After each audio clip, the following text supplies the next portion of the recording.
Good morning dear students. तो चलिए आज के लेक्चर में सबसे पहले ये जान लेते हैं अपन कि शुरू क्या करना है। तो देखिए आज हम पढ़ने वाले हैं आज के लेक्चर में प्रिंसिपल ऑफ होमोजेनिटी के बारे में। इसमें हम ये जानेंगे कि किस तरीके की फिजिकल क्वांटिटीज़ को अपन ऐड कर सकते हैं, सब्सट्रैक्ट कर सकते हैं, ठीक है। और मल्टीप्लाई की बात अगर आती है तो मल्टीप्लाई कर सकते हैं कि नहीं कर सकते हैं, डिवाइड कर सकते हैं कि नहीं कर सकते हैं, ये सारी चीज़ें हमें सीखनी है, ठीक है। तो देखिए अगर बात करें यहाँ पे मल्टीप्लाई करने की, तो सेम तरीके की फिजिकल क्वांटिटी हो या डिफरेंट तरीके की फिजिकल क्वांटिटी हो, हम उसको मल्टीप्लाई कर सकते हैं, ठीक है। लेकिन अगर सब्सट्रैक्ट या ऐड करने की बात आती है तो डिफरेंट तरीके की अगर फिजिकल क्वांटिटी हो तो हम उसे ना तो ऐड कर सकते हैं ना तो सब्सट्रैक्ट कर सकते हैं। मेरी बात समझ में आ रही है?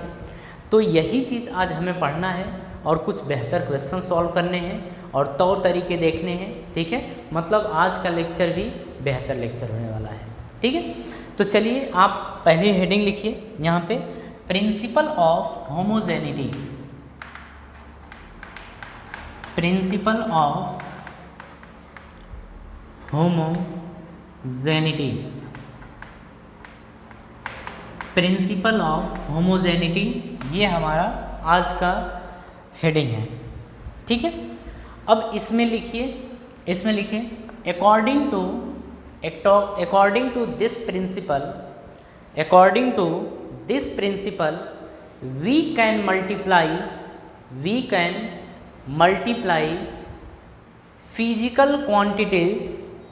Multiply physical quantity with same or different dimensional formula। कहने का मतलब ये है कि एक फिजिकल क्वांटिटी है, उसकी डायमेंशन पता है, दूसरी पता है, दोनों को अगर मल्टीप्लाई करना हो तो दोनों सेम हो या अलग अलग हो, मल्टीप्लाई हो जाता है। लेकिन यहीं पे बोल रहा है, आगे लिखेंगे, नीचे एक एरो लगाएंगे और लिखेंगे however no such rule applies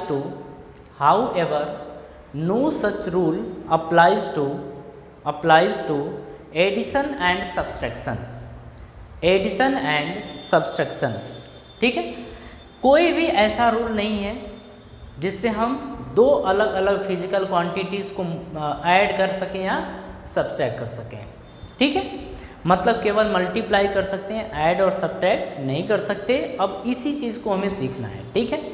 एक नीचे लिखेंगे नोट लिखेंगे, आप देखिए साथ साथ में लिखते जाइए, अभी जब शुरू होगा तो काफ़ी मज़ा आएगा। लिखिए only like physical quantity can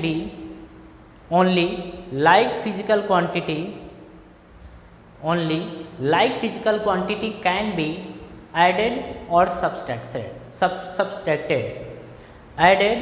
subtracted, ठीक है।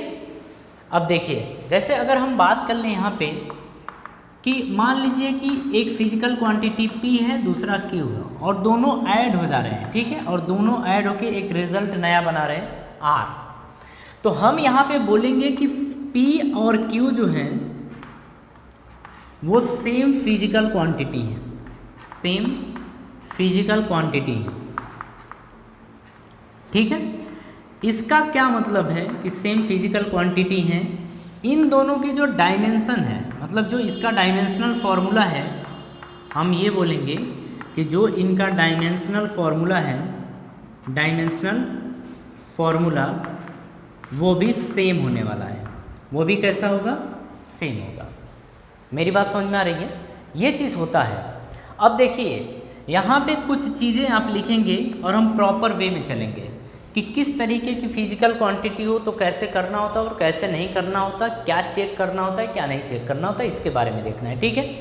तो आप इस हैशटैग बना के लिखिए यहाँ पे, if any equation is correct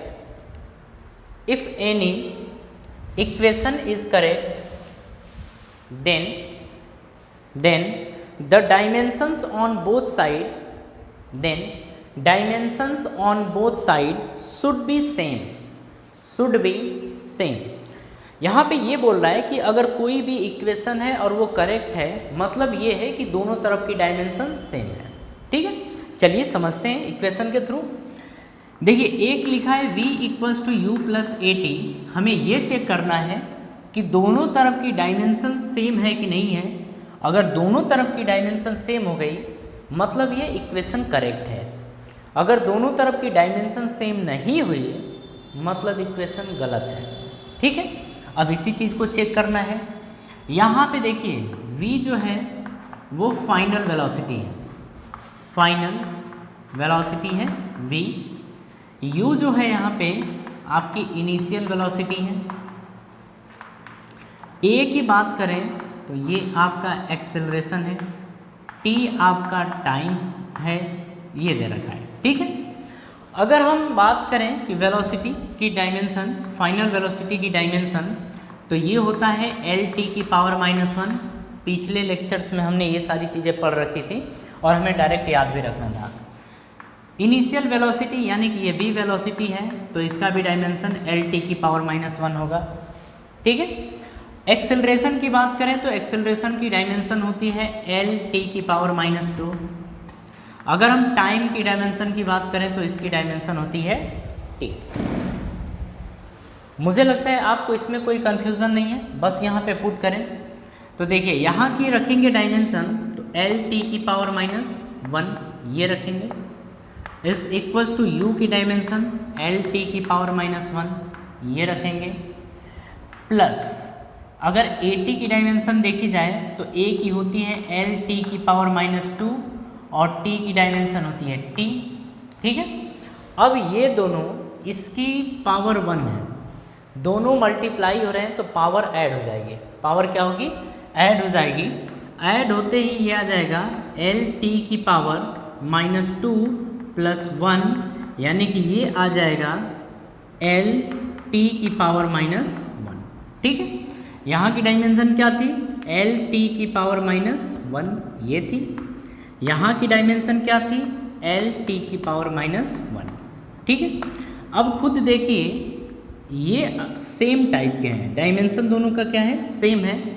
यहाँ भी डायमेंशन वही चीज़ है, मतलब डायमेंशनली ये इक्वेशन करेक्ट है। ठीक है, मतलब ये इक्वेशन करेक्ट है। इसमें हम क्या बोलेंगे कि जो u है और at है, u है और at ये सेम फिजिकल क्वांटिटी है, सेम फिजिकल क्वांटिटी है, हम ये बोलेंगे। ठीक है, या हम ये बोलेंगे कि दोनों की डायमेंशन क्या है? सेम। तो हम बोलेंगे डायमेंशन कैसी है दोनों की? तो डायमेंशन दोनों की सेम है। ठीक है, इसको चेक करने में कोई प्रॉब्लम नहीं है। तो हम क्या बोलेंगे? v equals to U plus A T correct equation है। इक्वेशन कैसी है? करेक्ट है। ठीक है, चलिए इसके बाद अब चेक करते हैं अपन s equals to U T plus half A T square को। चाहें तो आप फट से चेक कर लीजिए।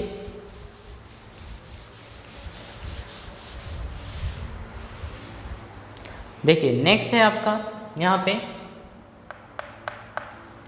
s equals to U T plus half A T का स्क्वायर, ये दे रखा है। ठीक है, यहाँ पे अगर बात करें तो s है डिस्प्लेसमेंट और डिस्टेंस बोल सकते हैं, ये डिस्प्लेसमेंट है।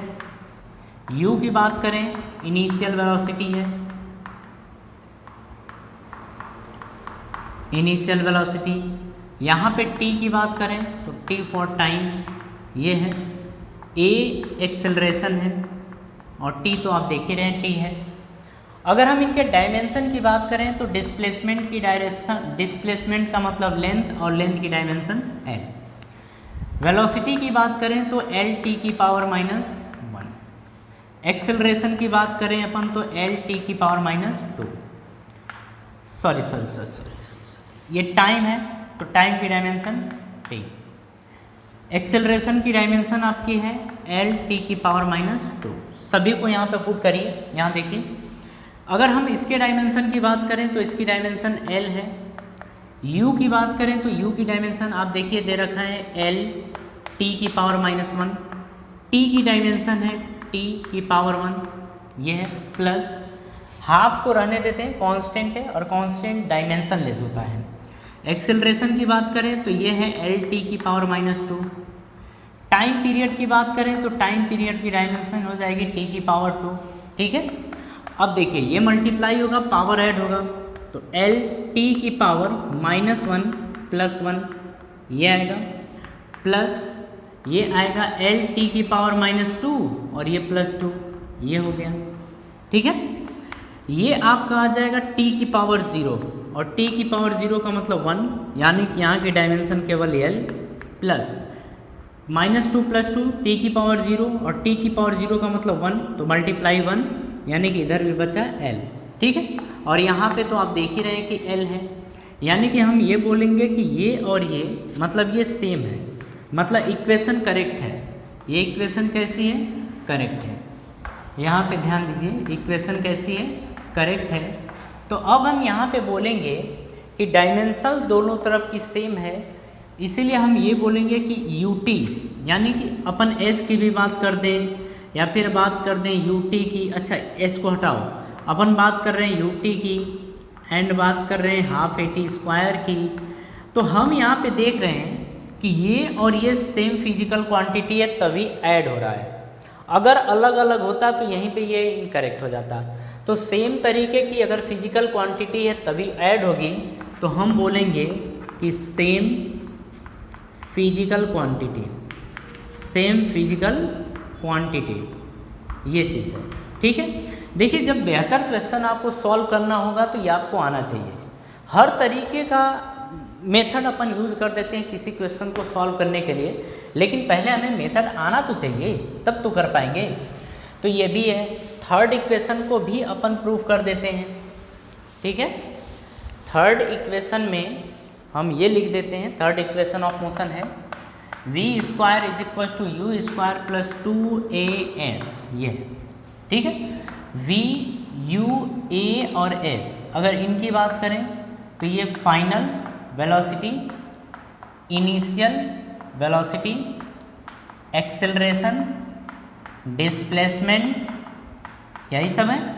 इनके डायमेंशन की बात कर लें, आपको याद हो गया होगा Lt की पावर -1, इसकी भी डायमेंशन Lt की पावर -1, ये भी आपको याद हो गया होगा। एक्सेलरेशन Lt की पावर -2, ये भी आपको याद है। डिस्प्लेसमेंट यानी L, ठीक है।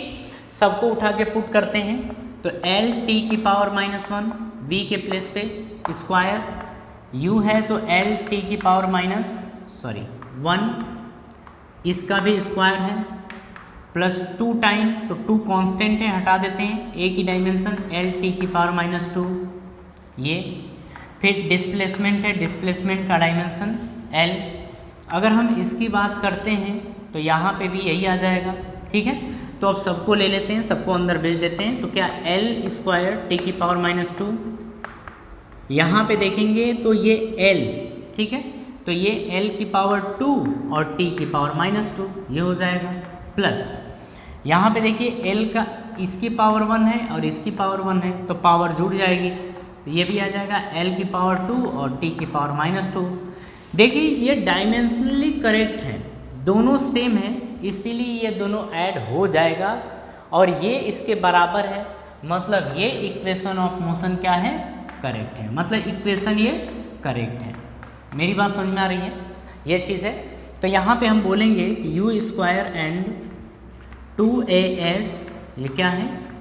सेम फिजिकल क्वांटिटीज़ है, सेम फिजिकल क्वांटिटीज़ है, ठीक है।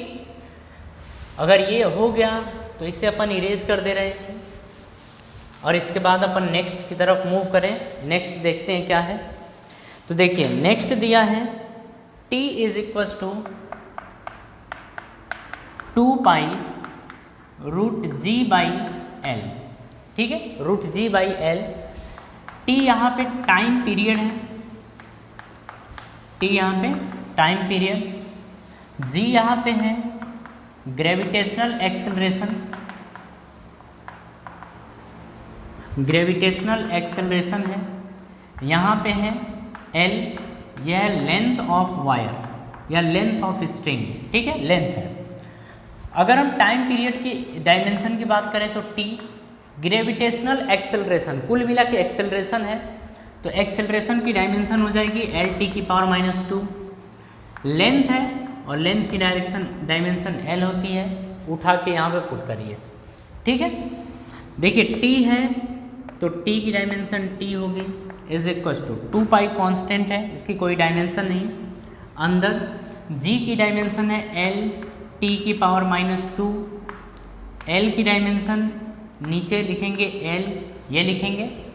देखो ये +1 है और ये भी +1 है, ये ऊपर जब जाएगा यहाँ से l +1 है, l +1 है, तो आप दोनों को कैंसिल कर दीजिए, या l की पावर 0, क्योंकि 1 - 1 यानी l की पावर 0, और l की पावर 0 का मतलब 1, और 1 का मतलब डायमेंशन लेस हो गया। ठीक है, तो यानी कि ये और ये तो कैंसिल हो जाएंगे, अंदर केवल बचेगा t की पावर -2, और t की पावर -2 का जो स्क्वायर रूट आएगा वो आएगा t की पावर -1, यानी कि इस साइड ये t दिया है और उस साइड t की पावर -1 दिया है। मतलब हम बोलेंगे दिस इक्वेशन इज इनकरेक्ट। ये इक्वेशन कैसी है? इनकरेक्ट है, क्योंकि कोई भी इक्वेशन तभी करेक्ट होती है जब दोनों तरफ की डायमेंशन सेम हो। और यहाँ पे इस साइड t दिया है और यहाँ पे t की पावर -1 यानी 1/t दिया है, मतलब ये डायमेंशनली इक्वेशन इनकरेक्ट है और ये इक्वेशन भी इनकरेक्ट है। ठीक है, अब अगर हमसे बोले कभी ये कि इस इक्वेशन को कैसे करेक्ट करेंगे, तो देखिए ये लिखा है 1/t, यही लिखा है। मतलब आप इसको क्या करिए कि t में कन्वर्ट करने की कोशिश करिए, और जैसे ही t में कन्वर्ट करने की कोशिश करेंगे तो t² नीचे है, सॉरी ये नीचे है, यानी t की पावर जो -2 है अगर वही नीचे होता तो काम हो जाता, t की पावर -2 नीचे होता तो काम हो जाता। मतलब इन दोनों को पलट देंगे, मतलब इसको भी अपन पलट देंगे। ठीक है, ये जो है यही सब कुछ है। हम इस इक्वेशन को करेक्ट करना चाहते हैं तो बस हम पलट देंगे। तो करेक्ट इक्वेशन जो होगी वो होगी t = 2 पाई रूट में L/G। ठीक है, अब एक बार प्रूफ करें, t का t होगा, अब इसमें रूट में L और L का L, G का होगा LT की पावर -2, ये हो जाएगा। ठीक है, L की पावर 1, L की पावर 1, ये दोनों अगेन कैंसिल हो जाएंगे, और अंदर क्या बचेगा 1/t की पावर -2, ये बचेगा। इसको ऊपर लेके चलें तो ये आ जाएगा t की पावर +2, ये डायमेंशन आ गई। अगर इसका स्क्वायर रूट लेंगे तो आ जाएगा केवल t। ठीक है, इधर भी t और उधर भी t, मतलब अब जाके ये इक्वेशन करेक्ट हुई है। तो ये बनी है करेक्ट इक्वेशन। इसमें आपको थोड़ा सा दिमाग लगाना होगा और सोचना होगा कि हम कर क्या सकते हैं। जैसे t की पावर -1 यानी 1/t, इसे हमें ऊपर लेके जाना है, मतलब अगर इन दोनों को पलट देते हैं आपस में तो इक्वेशन ये करेक्ट हो जाएगी।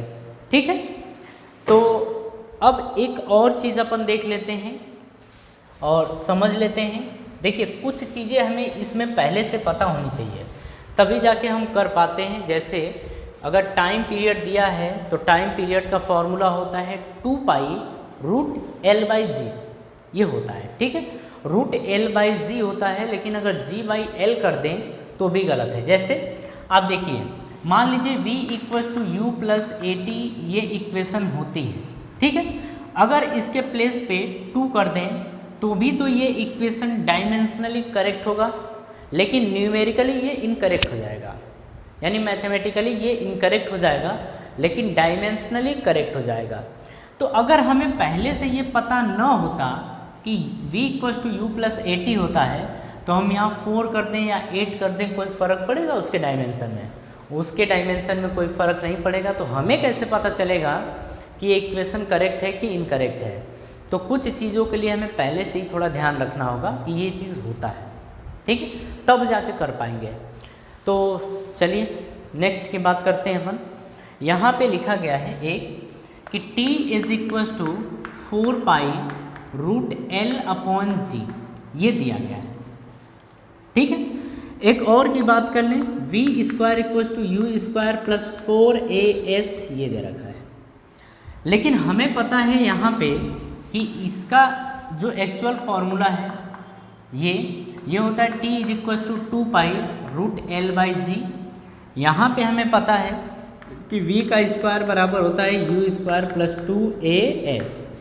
तो कभी कभी हमें इस तरीके से पूछ देगा तो हम डायमेंशनली तो गलत हो जाएंगे, लेकिन अगर हमें पहले से पता होगा तो हम बता देंगे।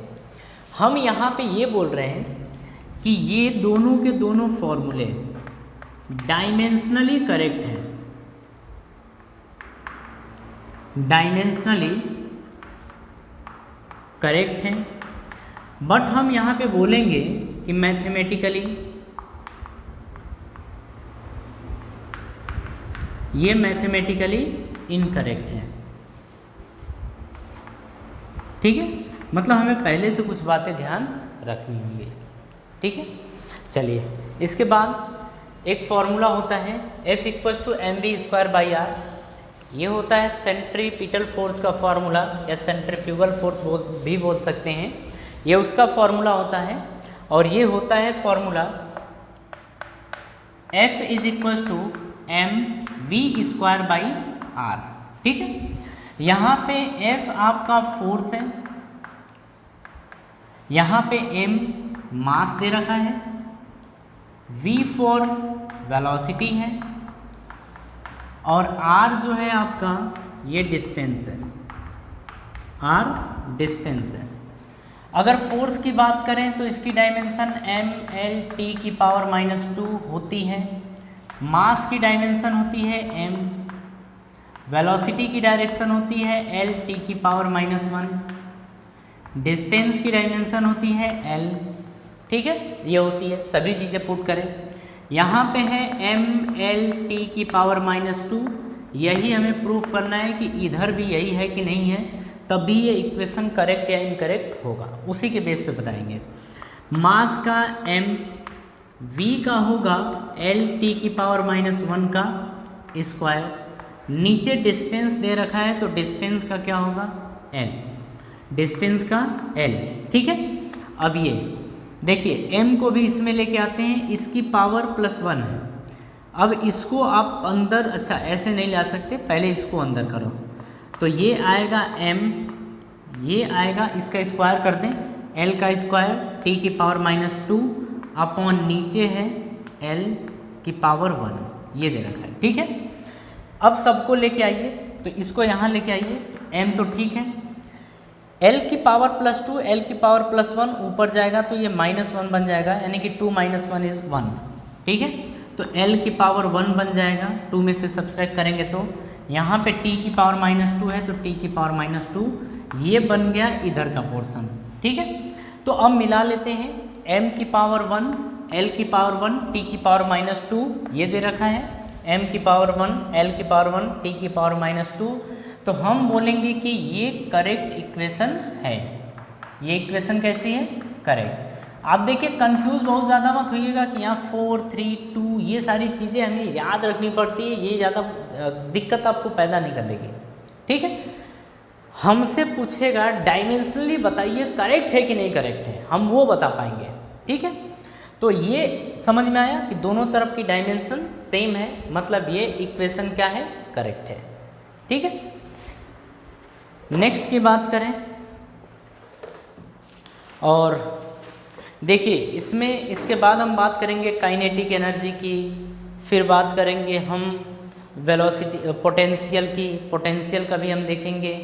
ठीक है, फिर टॉर्क है, टॉर्क का अपन देखेंगे। तो सबसे पहले इसके बाद हम बात करेंगे काइनेटिक एनर्जी का। हम देखेंगे काइनेटिक एनर्जी का कौन कौन सा फॉर्मूला होता है और क्या डायमेंशन होगी। तो देखिए नेक्स्ट दिया है कि kinetic energy is equal to P²/2m और ये ½mv² भी होता है। ठीक है, P²/2m भी होता है। यहाँ पे ध्यान से देखा जाए तो जो P है, P का मतलब होता है लीनियर मोमेंटम। क्या दे रखा है? मोमेंटम। इसका फॉर्मूला होता है मास इनटू वेलोसिटी। ठीक है, नेक्स्ट की बात करें तो ये m और m फॉर मास ये दे रखा है। ठीक है, अब हमें काइनेटिक एनर्जी की डायमेंशन चेक करनी है, तो एक ये भी देख लीजिए, यहाँ पे v फॉर वेलोसिटी दे रखा है, m फॉर मास तो है ही, तो हम इन दोनों को मिलाएंगे का मतलब इन दोनों को मिलाएंगे, ठीक है, क्योंकि काइनेटिक एनर्जी की का तो हमें डायरेक्टली याद नहीं है, अगर याद है तो ठीक है, नहीं याद है तो हम निकाल लेंगे। अब यहाँ से देखिए पी एम वी, एम का मतलब मास, वी का मतलब वेलोसिटी, तो एल टी की पावर -1 ये हो गया, ठीक है। अगर इसको देखा जाए तो एम एल टी की पावर -1 ये बन गया, ठीक है इसका, और मास है तो मास की डायमेंशन m ये हो गई है, वेलोसिटी की डायमेंशन है एल टी की पावर -1, सभी को पुट करो तो इधर और इधर अगर दोनों ये आपस में बराबर हो गए मतलब ये इक्वेशन भी करेक्ट है। p के प्लेस पे रखेंगे अपन m एल टी की पावर -1 का स्क्वायर बाई m, ये 2m है, 2 कांस्टेंट है, डायमेंशन लेस है, m का डायमेंशन m, ठीक है, बराबर कांस्टेंट डायमेंशन लेस होगा m का m ये हो गया, वेलोसिटी का एल टी की पावर -1 का स्क्वायर ये बन गया। अगर इस तरफ की बात की जाए तो m ये रहा, एल स्क्वायर टी की पावर -2 ये बन गया, यानी कि हम लिख सकते हैं इसको अंदर भेज दें तो m की पावर 1 l की पावर 2 और t की पावर -2, तो काइनेटिक एनर्जी की डायमेंशन आ गई। अब देखते हैं ये वही है कि नहीं है, ठीक है। अब मल्टीप्लाई करते हैं तो m का स्क्वायर l का स्क्वायर t की पावर -2 ये डायमेंशन बन गई, नीचे m लिखा गया है, इसको लेके चलते हैं ऊपर तो इसकी पावर 1 है, ये 2 है 1 है तो अपन कहेंगे 2 में से 1 को घटा देंगे तो बन जाएगा m, 2 में से 1 को घटाएंगे तो 1 बचेगा, तो m की पावर 1 l की पावर 2 और t की पावर -2। ये देखिए दोनों डायमेंशन सेम है, जब दोनों डायमेंशन सेम है तो हम बोलेंगे कि ये जो फॉर्मूला है ये फॉर्मूला करेक्ट है। फॉर्मूला कैसा है? करेक्ट है, ठीक है। इतनी बात, कोई दिक्कत इतने में कोई दिक्कत नहीं है, फट से कॉपी करिए। इसके बाद हम बात कर लेते हैं टॉर्क की, कि टॉर्क का डायमेंशन क्या होगा, ठीक है। तो चलिए टॉर्क, अच्छा टॉर्क बराबर क्या होता था? Force into perpendicular distance, perpendicular distance ये होता था फ्रॉम लाइन ऑफ एक्शन, ऐसे कुछ है, ऐसे कुछ नहीं, यही है, ठीक है। तो हम बात करें टॉर्क की, और torque tau is equal to होता है यहाँ पे, torque equal to force into displacement ये होता है, ठीक है। और एक और यहाँ पे बोल रहा है, हाँ एक और बोल रहा है यहाँ पे आपका कि P इंटू आर भी होता है, ठीक है, P डॉट आर ये भी एक फॉर्मूला होता है। यहाँ पे R जो है वो डिस्टेंस है, R क्या है? डिस्टेंस है, P आपका मोमेंटम है, P आपका मोमेंटम है, ये है। F की बात करें तो F फोर्स है, R की बात करें तो ये एक डिस्टेंस है। अब हमें एक्चुअल में इन दोनों को लिखना था, इन दोनों को मिलाना था, ठीक है। Tau equal to P dot R दिया था, अब हमें ये चेक करना है कि ये और ये डायमेंशनली करेक्ट है कि नहीं है। तो अब हम इसको और इसको, क्योंकि टॉर्क का तो हमें डायमेंशनली डायरेक्ट डायमेंशन पता नहीं है, लेकिन हम इसकी हेल्प से टॉर्क की डायरेक्शन निकाल सकते हैं, ठीक है। तो अगर फोर्स की बात की जाए तो फोर्स का डायमेंशन क्या होता है? ये होता है एम एल टी की पावर -2, ये डायमेंशन होता है फोर्स का। डिस्टेंस की बात करें यानी रेडियस की, तो रेडियस का डायमेंशन एल होगा, ठीक है। मोमेंटम यानी P is equal to mass into velocity होता है, तो इसकी डायमेंशन आ जाएगी m एल टी की पावर -1, ये डायमेंशन हो गई। उसके बाद ये डिस्टेंस दिया ही है, वो मिल गया। अब यहाँ पे अपन पुट करते हैं, F के प्लेस पे हम पुट करेंगे m एल टी की पावर -2, ये ठीक है। अब यहाँ पे R है तो R के प्लेस पे L is equal to P का मतलब मोमेंटम, m एल टी की पावर -1, तो ये m एल टी की पावर -1 ये हो गया, ठीक है। अब यहाँ पे आगे बात करें R, तो ये R दिया है तो R का हो जाएगा L, ठीक है। अब देखिए यहाँ पे 1, यहाँ पे 1, अब ये बन गया है आपका m की पावर 1 और L की पावर 1, L की पावर 1 यानी L की पावर 2, T की पावर -2 ये दे रखा है, इज इक्वल टू आ गया m L की पावर 1, L की पावर 1 तो L की पावर 1 और ये 2, ठीक है। सॉरी यहाँ पे ये 1 ही आएगा, ये 1 रहेगा। ठीक है, अब यहाँ पे आप मिला लीजिए, मिला ये लीजिए कि दोनों फॉर्मूले सेम है कि नहीं है, मतलब ये इक्वेशन करेक्ट है और इनकरेक्ट है, ये चीज़ हमें देखना है। तो ध्यान से देखिए, ये लिखा है m की पावर 1 m की पावर 1, l की पावर 2 l की पावर 2, t की पावर -2 t की पावर -1, मतलब दिस इज इनकरेक्ट। ठीक है, मतलब हम बोलेंगे कि f इज tau equals to p dot r होता ही नहीं है, मतलब ये करेक्ट है। मतलब इस इक्वेशन की बात करेंगे तो बोलेंगे ये इक्वेशन इनकरेक्ट है। कैसे पता? हमने इसकी डायमेंशन चेक की और डायमेंशन दोनों तरफ इक्वल नहीं आ रहा है। तो जब इक्वल डायमेंशन नहीं आ रहा है मतलब ये इक्वेशन ही इनकरेक्ट है। ठीक है, नेक्स्ट की बात करें तो देखिए,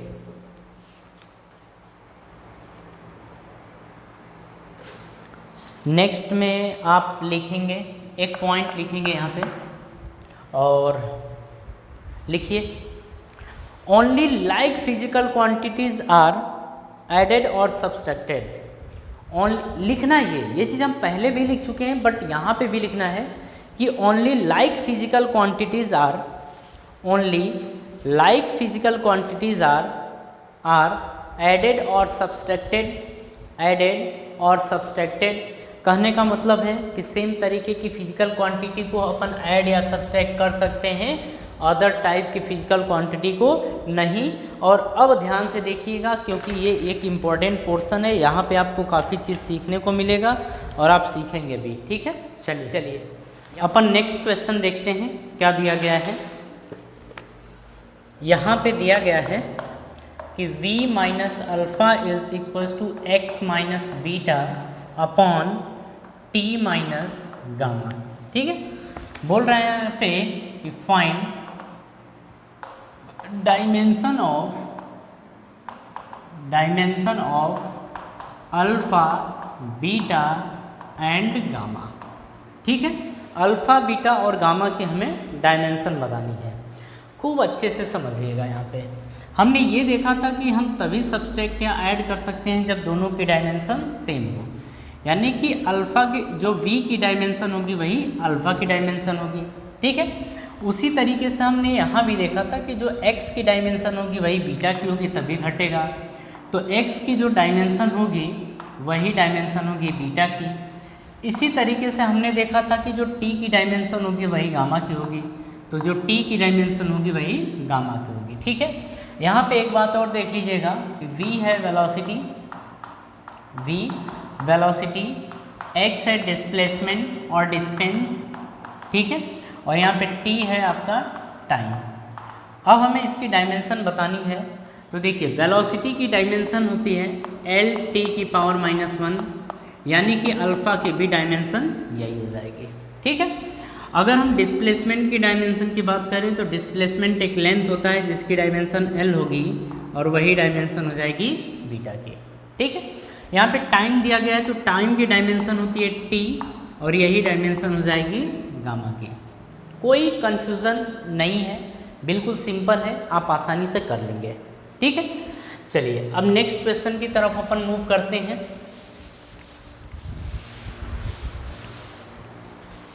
नेक्स्ट क्वेश्चन हमारा दिया गया है कि जो काइनेटिक एनर्जी है वो है a l प्लस b के बराबर। a और b की डायमेंशन हमें बतानी है क्या होगी। ठीक है, यहीं पे एक दो क्वेश्चन और कर लिख लेते हैं, फिर उन दोनों को सभी क्वेश्चन को साथ ही में कर लेंगे। v इज इक्वल्स टू लिखा गया है a t का square plus b t plus c। बोल रहा है कि a b c की डायमेंशन क्या होगी। नेक्स्ट दे रखा है हमें यहाँ पे कि f is equals to a plus B T plus C T का स्क्वायर। a b c की डायमेंशन हमें बतानी है। ठीक है, नेक्स्ट दे रखा है यहाँ पे कि p is equals to a t का square plus b upon C plus T. a b और c की डायमेंशन क्या होगी।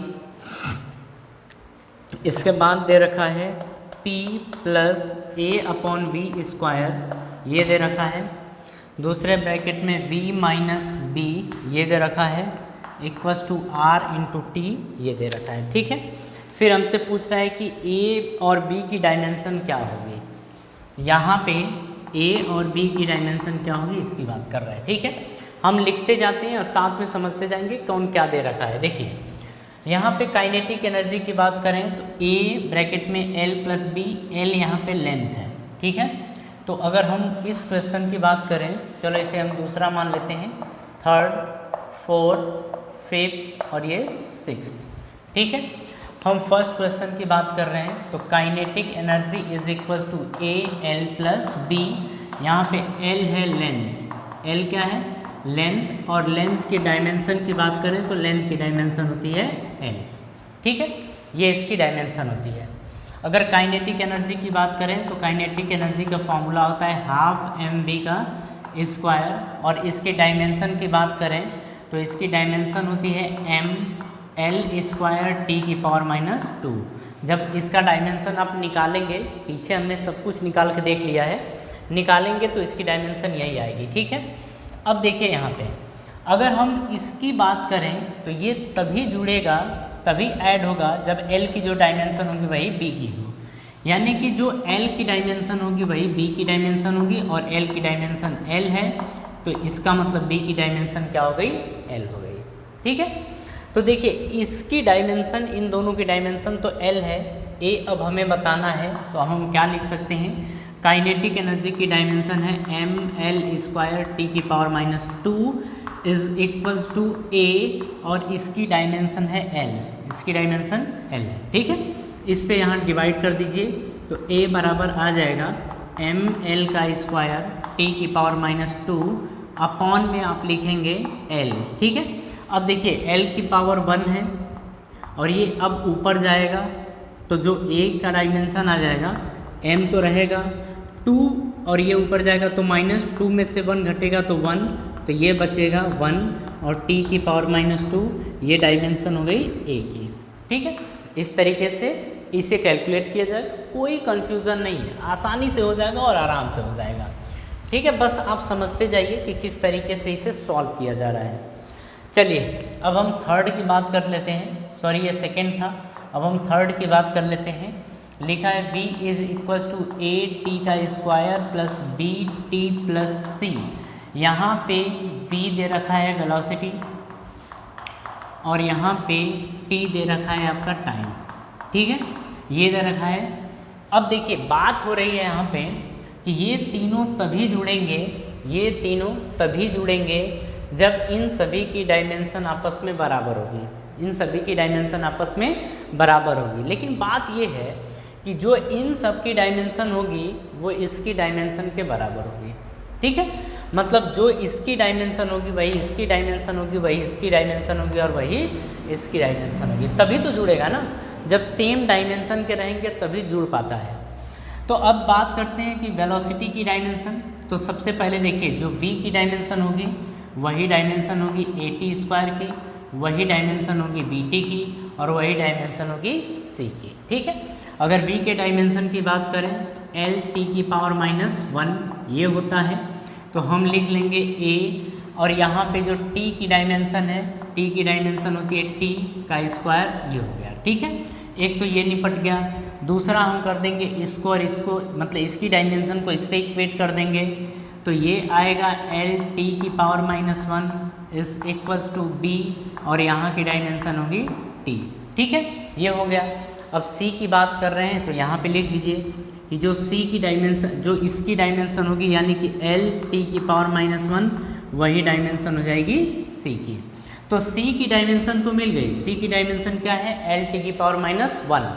अब यहाँ की बात कर रहे हैं तो a बराबर एल टी की पावर माइनस 1 ये अपॉन में आ जाएगा t की पावर 2। ठीक है, मतलब इससे हम इसमें डिवाइड कर दे रहे हैं तो ये आ जाएगा, तो a is equals to T की पावर प्लस 2, मतलब प्लस 2 है, ऊपर जाएगा तो माइनस 2, तो ये एल टी की पावर माइनस 1 और ये ऊपर गया तो माइनस 2, तो माइनस 1 माइनस 2 माइनस 3, तो a बराबर आ गया एल टी की पावर माइनस 3। तो a की डायमेंशन आ गई एल टी की पावर -3, c की डायमेंशन आ गई एल टी की पावर -1। b की बात कर लेते हैं, तो यहाँ पे b इज इक्वल्स टू, इससे इसमें डिवाइड कर देंगे तो एल टी की पावर -1 ये दिख रहा है, अपॉन में आ जाएगा t की पावर +1, ये डिवाइड करेंगे तो t की पावर 1 है, तो अब +1 है ऊपर जाएगा तो -1, तो b की डायमेंशन आ जाएगी एल टी की पावर -2। ठीक है, ये आ जाएगा, क्योंकि यहाँ पे देखिए -1 ये भी जाएगा ऊपर तो ये भी -1, तो -1 -2 हो जाएगा। ठीक है, अब इसके बाद हम बात कर लेते हैं फोर्थ की, तो फोर्थ ये आप लोगों से हो जाएगा। ठीक है, जो फोर्स की डायमेंशन होगी वही a की डायमेंशन, वही bt की डायमेंशन और वही ct² की डायमेंशन, तो तीनों को आपस में इक्वेट कर देंगे, मतलब फोर्थ आपसे हो जाएगा। अब हम फिफ्थ के बारे में चर्चा कर लेते हैं थोड़ा। ठीक है, तो फिफ्थ क्या दे रखा है, यहाँ पे फिफ्थ दे रखा है p is equals to at² plus b/c plus t, ये दे रखा है। ठीक है, अब यहाँ पे आपको ध्यान से समझना है कि जो p है वो लीनियर मोमेंटम है। p क्या है, लीनियर मोमेंटम है, और यहाँ पे t आपका दे रखा है टाइम, t है टाइम, और a b c की डायमेंशन बतानी है। ठीक है, सबसे पहले देखिए इसको ध्यान दीजिए कि c प्लस t है, मतलब ये दोनों तभी जुड़ सकते हैं जब c की जो डायमेंशन हो वही t की डायमेंशन हो। यही तो होता है, जब जो डायमेंशन इसकी हो वही डायमेंशन इसकी होगी, तभी ये दोनों आपस में जुड़ेंगे। यानी कि सबसे पहले हम ये बोल देंगे कि c और t की डायमेंशन सेम होगी, यानी कि t की डायमेंशन होगी t, यानी कि c की डायमेंशन हो जाएगी t के बराबर। सबसे पहली बात तो ये हो गई। दूसरी बात ये है कि जो इसकी डायमेंशन होगी वही इसकी डायमेंशन होगी, और जो इसकी डायमेंशन होगी वही इसकी डायमेंशन होगी, क्योंकि जो इसकी डायमेंशन और इसकी डायमेंशन सेम रहेंगे तभी ये दोनों जुड़ेंगे। ठीक है, तो यहाँ पे इसको इसके इक्वेट कर देते हैं, फिर इसको इससे इक्वेट कर देते हैं, तो डायमेंशन हमें मिल जाएगा। ठीक है, तो यानी कि at² की जो डायमेंशन होगी वो जो p की डायमेंशन होगी उसी के बराबर होगी। ठीक है, तो ये आ जाएगा। इसे अगर आप समझ गए तो इसे हम इरेज कर दे रहे हैं कि c की डायमेंशन क्या आ गई है, c की डायमेंशन आ गई है t। ठीक है, ये दूसरी चर्चा हम ये कर लेंगे कि b यानी कि जो p की डायमेंशन होगी वही b/c प्लस t, यानी कि t की डायमेंशन होगी, क्योंकि c प्लस t की डायमेंशन क्या है t, तो बस t रख देंगे। ठीक है, अब ये ध्यान से देखिएगा, p की बात हो रही है मोमेंटम, तो p इज इक्वल्स टू होता है m into V, p is equals to होता है m इंटू वी, और मास का डायमेंशन m और वेलोसिटी की डायमेंशन एल टी की पावर -1 ही होता है। तो मोमेंटम की डायमेंशन है m एल टी की पावर -1, तो यहाँ पे रखेंगे m एल टी की पावर -1, ये रख देंगे, इज इक्वल्स टू a, और t² है यानी कि टाइम की डायमेंशन t, तो t², a is equals to आ जाएगा m एल टी की पावर -1, ये आ गई, अपॉन में लिखेंगे t², मतलब t², ये आ गया। अब देखिए ये प्लस में है, ऊपर जाएगा तो माइनस में होगा, +2 है ऊपर जाएगा तो -2, तो a is equals to m l, अब देखिए ये -1 और ये ऊपर गया तो -2, तो -3 आ गया, तो ये आ जाएगा m l t की पावर -3, और ये आ गई a की डायमेंशन। बिल्कुल कोई भी कंफ्यूजन यहाँ नहीं है, यही इसकी डायमेंशन होगी। ठीक है, अब देखिए बात कर लेते हैं अपन इसकी, तो ये तो हमने देख लिया कि m l t की पावर -1 है, तो यहाँ पे लिखेंगे m l t की पावर -1। ठीक है, ये लिखेंगे इज इक्वल्स टू b/t, ये यहाँ पे ये जाएगा तो मल्टीप्लाई हो जाएगा, तो आ जाएगा m l t की पावर -1, ये डायमेंशन, फिर ये t की पावर +1, ये आ गया, इज इक्वल्स टू b। अब देखिए ये यहाँ पे जाएगा तो पावर दोनों की ऐड होगी, तो -1 + 1 क्या हो जाएगा 0, तो केवल बचेगा m l t की पावर 0, यानी कि ये आ गई b की डायमेंशन। ठीक है, किसी भी तरीके की कोई दिक्कत, कोई परेशानी, कोई हैरानी, कोई दिक्कत नहीं, तो इस तरीके से ये सॉल्व किया जाएगा। ठीक है, चलिए इसके बाद हम नेक्स्ट बात कर लेते हैं 6 नंबर के क्वेश्चन की, और देखते हैं कि 6 नंबर का क्वेश्चन क्या दिया गया है। तो देखिए यहाँ पे लिखा गया है कि p + a/v², अपन अभी देखते हैं क्या है, v minus b is equal to R into T. ठीक है, यहाँ पे देखिए P फॉर प्रेशर है, P for pressure, V for volume है, ये दे रखा है, V फॉर वॉल्यूम है, R है गैस कांस्टेंट, ये है गैस कांस्टेंट, T यहाँ पे दे रखा है टेम्परेचर, ये दे रखा है। ठीक है, अब यहाँ पे देखिए सबकी डायमेंशन हम अलग अलग ले लेते हैं। प्रेशर, तो प्रेशर होता है force per unit area, force की डायमेंशन होती है mLT की पावर -2, ये होती है, आप सबको याद है। एरिया की डायमेंशन होती है L का स्क्वायर, ये हो गया, +2 है, ऊपर जाएगा इसकी पावर +1 है, तो ये -2 बन जाएगा, तो +1 और -2 क्या आ जाएगा -1, यानी कि जो प्रेशर की डायमेंशन आ जाएगी mL की पावर -1 और T की पावर -2, ये आ गई प्रेशर की डायमेंशन। ठीक है, तो हम इधर से ये पोर्शन इरेज कर देते हैं, ये सब इरेज कर देते हैं यहाँ से, और देखिए प्रेशर का जो डायमेंशन है वो आ गया mL की पावर -1 T की पावर -2, ये प्रेशर की डायमेंशन आ गई। वॉल्यूम की बात करें तो ये होता है LBH, यानी कि L की पावर 3, इसकी डायमेंशन आ जाएगी वॉल्यूम की। ठीक है, अब तो और कुछ चीज़ है नहीं, तो अब देखिए ये और इसकी मतलब इसकी और इसकी डायमेंशन आपस में बराबर होगी, तभी हम इन दोनों क्वांटिटीज़ को जोड़ सकते हैं। इनकी और इनकी डायमेंशन अगर आपस में बराबर होगी तभी इन क्वांटिटीज़ को अपन जोड़ सकते हैं। यानी कि हम बोलेंगे कि जो फिजिकल क्वांटिटी P की है, मतलब जो डायमेंशन इसकी है वही डायमेंशन A/V² की भी होगी। उसी तरीके से जो डायमेंशन V की है वही डायमेंशन B की भी होगी, और P की डायमेंशन आ गई है mL की पावर -1 T की पावर -2, ये आ गई है, is equals to A/ volume, तो वॉल्यूम का होता है L की पावर 3 और इसका कर देंगे स्क्वायर। ठीक है, यहाँ पे अब ये जाएगा तो A बराबर यहाँ पे ये मल्टीप्लाई हो जाएगा, तो ये बनेगा mL की पावर -1 T की पावर -2, ये आ गया, और यहाँ से देखिए L की पावर 3 का स्क्वायर मतलब L की पावर 6, ये आ गया। अब ये L की पावर 6 और L की पावर -1 दोनों जुड़ जाएंगे, तो ये आ जाएगा m, क्योंकि प्रोडक्ट में ही इसीलिए जुड़ेगा, तो L की पावर +5 आ जाएगा, -1 + 6 कितना होगा +5। ठीक है, T की पावर -2, ये आ गई डायमेंशन A की। कोई कन्फ्यूज़न नहीं। वॉल्यूम का डायमेंशन क्या है L की पावर 3 और यही डायमेंशन हो जाएगी B की, मतलब इस साइड हमें जाने की ज़रूरत ही नहीं पड़ी, क्योंकि सारा काम तो यहीं से हो गया। जो डायमेंशन हमें A और B का पूछा था और A और B की डायमेंशन मिल गई। ठीक है, इतने पार्ट में अगर कहीं कन्फ्यूज़न आपको आया हो तो आप हमसे डिस्कस कर लीजिए। ठीक है, चलिए इसके आगे बढ़ते हैं अपन। चलिए अब ये इसके आगे का जो पोर्शन है वो एक स्टैंडर्ड पॉइंट है, तो आप STD डाल के लिखेंगे, मतलब वहाँ पे STD डाल लीजिए। नेक्स्ट, तो देखिए ये एक स्टैंडर्ड पॉइंट है, ध्यान आपको रखना है। देखिए यहाँ पे अगर बात करें कि ट्रिग्नोमेट्रिक फंक्शन, अगर हम फंक्शन की बात करें, या यहीं पे हम बात करें लॉगरिथमिक फंक्शन की,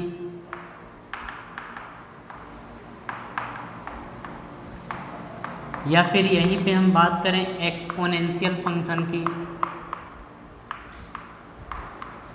एक्सपोनेंशियल फंक्शन, देखिए ये सभी के सभी जो फंक्शन होते हैं ये डायमेंशन लेस होते हैं, तो हम बोल देंगे आर ऑल डायमेंशन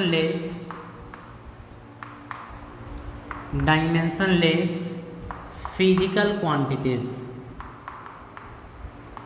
ठीक है, ये सभी के सभी क्या होते हैं डायमेंशन लेस, और डायमेंशन लेस का मतलब बस आप वहाँ पे 1 लिख देंगे। मेरी बात समझ में आ रही है? डायमेंशन लेस का मतलब आप वहाँ पे केवल 1 लिख देंगे, हो गया। तो सभी के सभी ट्रिग्नोमेट्रिक फंक्शन हो या फिर लॉगरिथमिक फंक्शन हो या एक्सपोनेंशियल फंक्शन हो, ये सभी के सभी फंक्शंस डायमेंशन लेस होते हैं, इनकी कोई डायमेंशन नहीं होती है। ठीक है, चलिए अब इस पे बेस्ड हम कुछ क्वेश्चन कर लेते हैं और देखते हैं कि किस तरीके से अगर लॉगरिथमिक, ट्रिग्नोमेट्रिक या एक्सपोनेंशियल टाइप का फंक्शन आता है तो किस तरीके से क्वेश्चन सॉल्व किया जाता है। ठीक है, अब देखिए यहाँ पे हम बात करने जा रहे हैं कि ध्यान से देखिएगा। फर्स्ट क्वेश्चन है हमारा v is equal to alpha t plus log b x या बीटा एक्स, ऐसे हैं। यहाँ पे हमें बताना है अल्फ़ा और बीटा की डायमेंशन क्या होगी। सेकेंड की अपन बात करें तो ये दे रखा है f is equals to alpha v, फिर दे रखा है log b beta v upon यहाँ पे t प्लस c दे रखा है। ठीक है, या t प्लस, आप इसको गामा कर लीजिए, ये दे रखा है। तो यहाँ से हमसे पूछ रहा है कि अल्फ़ा, बीटा और गामा की डायमेंशन क्या होगा। ठीक है, अल्फ़ा, बीटा और गामा की डायमेंशन क्या होगी, इसके बारे में हमसे पूछ रहा है। नेक्स्ट है यहाँ पे ये कि जो काइनेटिक एनर्जी है वो है a साइन बी एक्स के बराबर। ठीक है, तो यहाँ पे हमसे पूछ रहा है कि a और b की डायमेंशन क्या होगी, ये हमें बताइए। फोर्थ क्वेश्चन की बात कर रहे हैं, p इज इक्वल्स टू दे रखा है a v plus b sine c into m upon v। तो m अपॉन v हमसे पूछ रहा है a, b और c की डायमेंशन क्या होगी। ठीक है, नेक्स्ट है यहाँ पे फिफ्थ की बात कर रहे हैं अपन, ये लिखा है p is equals to alpha t e की power minus beta t upon f, ये दे रखा है। ठीक है, अब हमें इसको सॉल्व करना है। तो देखिए यहाँ पे जो डाटा गिवन है उसको हम बारी बारी से देखते चलते हैं कि क्या क्या दिया है, और फिर उसी के बेस पे हम इस क्वेश्चन को सॉल्व करेंगे। क्वेश्चन काफ़ी बेहतर है और काफ़ी मज़ा। चलिए यहाँ पे अब देखते हैं कि किस तरीके से सॉल्व करना है। तो देखिए हम यहाँ पे बोलेंगे, ये सबसे पहले एक बात समझ लीजिए, बोला था कि ये लॉगरिथमिक फंक्शन है, मतलब ये डायमेंशन लेस होगी। ठीक है, ये भी लॉगरिथमिक फंक्शन है, मतलब ये भी डायमेंशन लेस होगा, मतलब इसकी भी कोई डायमेंशन नहीं होगी। अगर ये साइन बी एक्स की बात करें, ये भी एक डायमेंशन लेस है।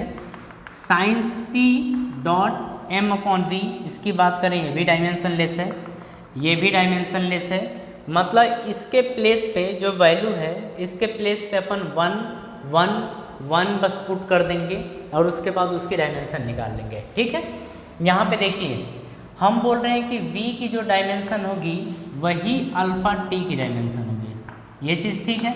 यहाँ पे v दे रखा है आपकी वेलोसिटी और t आपका यहाँ पे दे रखा है टाइम। ठीक है, ये हो जाएगा। तो v की डायमेंशन होगी l t की पावर -1 अल्फ़ा, ये t की डायमेंशन होगी t।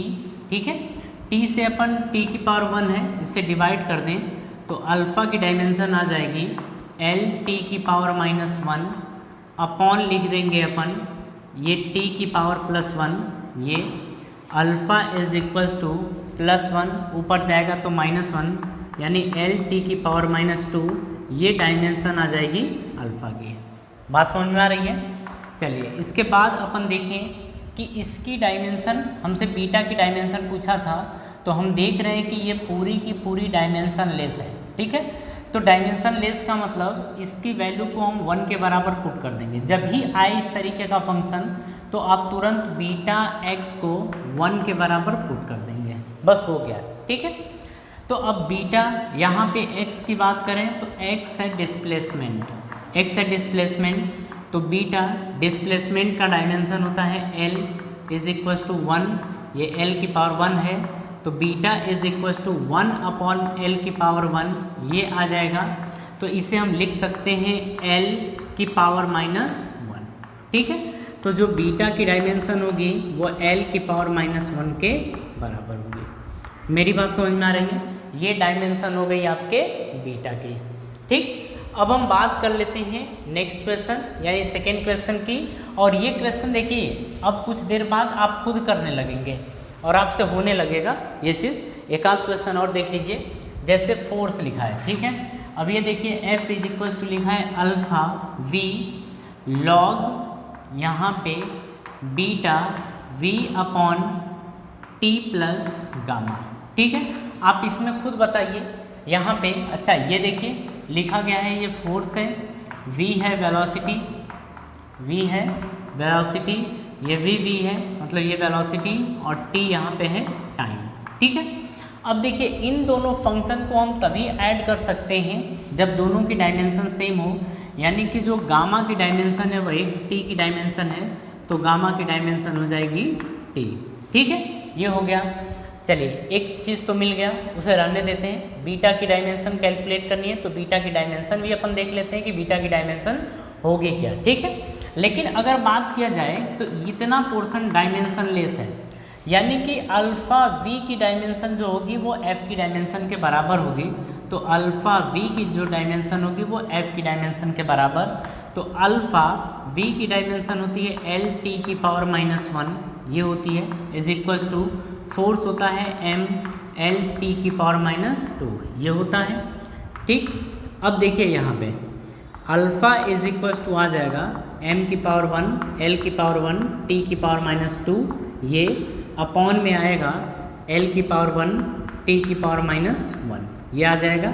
तो अल्फ़ा इज इक्वल्स टू, अब ये सब कुछ ऊपर जाएगा तो m की पावर 1 यही रहेगा, l की पावर +1 l की पावर +1, तो ये ऊपर जाएगा तो -1, तो 1 - 1 कितना हो जाएगा 0, तो l की पावर 0, t की पावर -2 t की पावर -1 ऊपर जाएगा तो +1, यानी कि -2 + 1 -1 होगा, यानी t की पावर -1, ये आ जाएगी डायमेंशन अल्फ़ा की। तो अल्फ़ा की डायमेंशन ये आ गई, गामा की डायमेंशन आ गई। बीटा के डायमेंशन की बात करें तो मेन पोर्शन तो हमारा यही है। अब ये देखिए हम यहाँ पे बोलेंगे कि beta v upon t plus gamma ये होगी 1 के बराबर। ठीक है, क्योंकि ये पूरा का पूरा पोर्शन क्या है, डायमेंशन लेस है, ये डायमेंशन लेस है, और डायमेंशन लेस का मतलब कि अंदर की जो वैल्यू है उसको 1 के बराबर कर देंगे। तो बीटा तो ठीक है, वेलोसिटी की डायमेंशन होती है l t की पावर -1, ये अपॉन नीचे t प्लस गामा है, यानी कि t की डायमेंशन t होगी, गामा की भी डायमेंशन t है, तो नीचे आ जाएगा t की पावर 1। ठीक है, अब देखिए इज इक्वल्स टू 1, ये आ गया। अब देखिए इसकी बात करें तो ये ऊपर जाएगा, जब ऊपर जाएगा तो यहाँ से देखिए बीटा इज इक्वल्स टू आ जाएगा l की पावर 1 +1, ऊपर जाएगा तो -1 यानी -2, ये आ जाएगा, ये इक्वल नहीं रहेगा, ये बीटा मल्टीप्लाई में इज इक्वल्स टू ये आ जाएगा। इसको यहाँ पे अब डिवाइड करेंगे तो बीटा इज इक्वल्स टू आ जाएगा 1 अपॉन l की पावर 1 t की पावर -2। अब देखिए इसको हम ऊपर लेके जाएंगे तो जो प्लस है वो माइनस में, यानी l की पावर -1, और t की पावर माइनस में है तो t की पावर +2, और ये डायमेंशन हो जाएगी बीटा की। यहाँ पे आपको कोई कन्फ्यूज़न देख लीजिए, इसी तरीके से इन क्वेश्चंस को सॉल्व किया जाएगा। अगर कोई कन्फ्यूज़न हो तो आप एक बार ज़रूर पूछ लेना। ठीक है, चलिए अब अपन नेक्स्ट क्वेश्चन की बात करें कि नेक्स्ट क्वेश्चन क्या दे रखा है।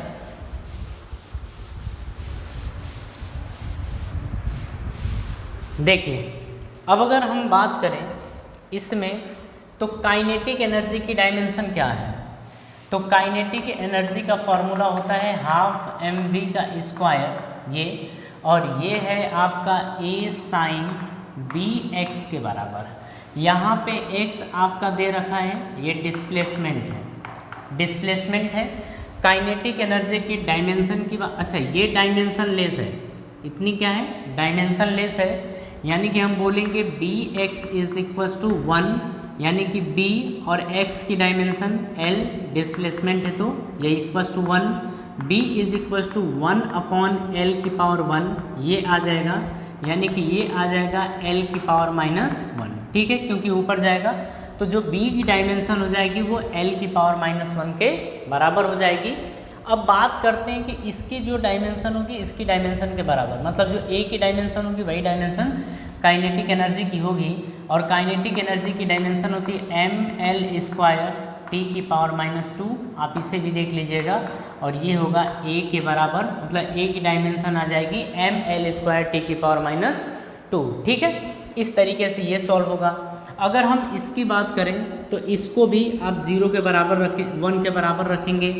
c अननोन क्वांटिटी, v यहाँ पे दे रखी है वेलोसिटी, v क्या है वेलोसिटी, m दे रखा है आपका मास, यहाँ से ये v आपकी है वेलोसिटी, v आपकी वेलोसिटी है, p आपका यहाँ पे मोमेंटम दे रखा है, ये है मोमेंटम।